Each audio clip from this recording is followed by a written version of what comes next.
अस्सलाम वालेकुम व्यूअर्स, मैं हूं तैयबा अब्बासी और मैं हूं आपके वकील। आज का टॉपिक एक और एपिसोड क्रिमिनल ट्रायल और अदालती कार्रवाई के हवाले से। इस एपिसोड में हम आपको एक और कार्रवाई जो कि क्रिमिनल ट्रायल का हिस्सा है उसके बारे में एक्सप्लेन करेंगे। हमने आपको ये एक्सप्लेन किया कि एफआईआर हो जाती है, उसके बाद ज़मानत का क्या प्रोसीजर है और ट्रायल का क्या प्रोसेस है, लेकिन उसके दरमियान एक बहुत इंपॉर्टेंट चीज़ थी कि क्या किसी शख्स पे अगर झूठी एफआईआर हो जाती है तो वो क्या उसके पास कार्रवाई है जो वो कर सकता है, उसके पास क्या रेमेडीज हैं। सो किसी भी शख्स के खिलाफ जब एफआईआर हो जाए और उसको ये पता है कि ये एफआईआर मेरे पे झूठी हुई है, सबसे पहले उसने जो काम करना है वो ये कि उसने ज़मानत करानी है, चाहे वो गिरफ्तारी बाद गिरफ्तारी है या कबल गिरफ्तारी है। ज़मानत कराने के बाद वो करेगा ये कि सबसे पहले वो ये देखेगा क्या वो आईओ इंस्पेक्टर जो उसके केस में इन्वेस्टिगेटिंग ऑफिसर आईओ जिसको कहा जाता है, क्या वो उसके साथ उसके बयान को सच समझ रहा है, वाकई वो इस चीज़ पे बिलीव कर रहा है कि यूनिसेंट है, उसके खिलाफ जाली एफआईआर हुई है। फिर उसमें वो क्या करेगा कि वो उसके बयान को पार्ट ऑफ रिकॉर्ड बनाता है। अगर तो आपको ये समझ आती है कि यस आईओ आपके साथ सपोर्ट कर रहा है और आपके तमाम तर जो डॉक्यूमेंट्स हैं उनको और आपके बयान को पार्ट बना के इस पे फिर इन्वेस्टिगेशन कर रहा है, तो उस स्टेज पे वो जो इन्वेस्टिगेटिंग ऑफिसर है आपका बयान रिकॉर्ड करने के बाद आपको उस मुकदमे में डिस्चार्ज कर सकता है। एक ज़मीनी लिखेगा और उस ज़मीनी में तमाम कार्रवाई करने के बाद डिस्चार्ज की रिपोर्ट बना देगा, यानी आपका वो पर्चा जिसको खारिज कहते हैं वो खारिज कर देगा।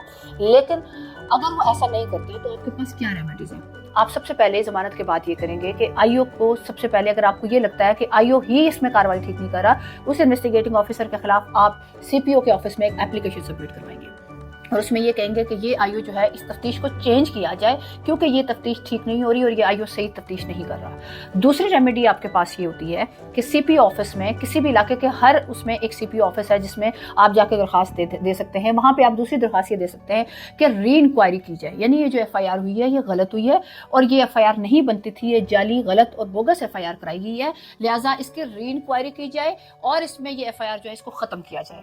उस पर होता ये है कि पुलिस सीपीओ ऑफिस दो तरह की कार्रवाइयां करता है। एक वो री इंक्वायरी के लिए मार्क कर देता है, दूसरा वो री इंक्वायरी बोर्ड तश्कील दे देता है। री इंक्वायरी बोर्ड में वो 2 से 3 सीनियर ऑफिसर्स को इस इंक्वायरी के लिए मार्क कर देता है। उस आईओ से लेके ये कहा जाता है कि आप इसकी इंक्वायरी करें, या किसी एक सीनियर ऑफिसर को वो मार्क कर देता है, किसी DSP SSP level SP level के ऑफिसर को, कि आप इस मैटर में इंक्वायरी करें और फिर उस इंक्वायरी को मार्क करने के बाद उस रेलिवेंट ऑफिसर के पास आपको पेश होने के लिए कह दिया जाता है।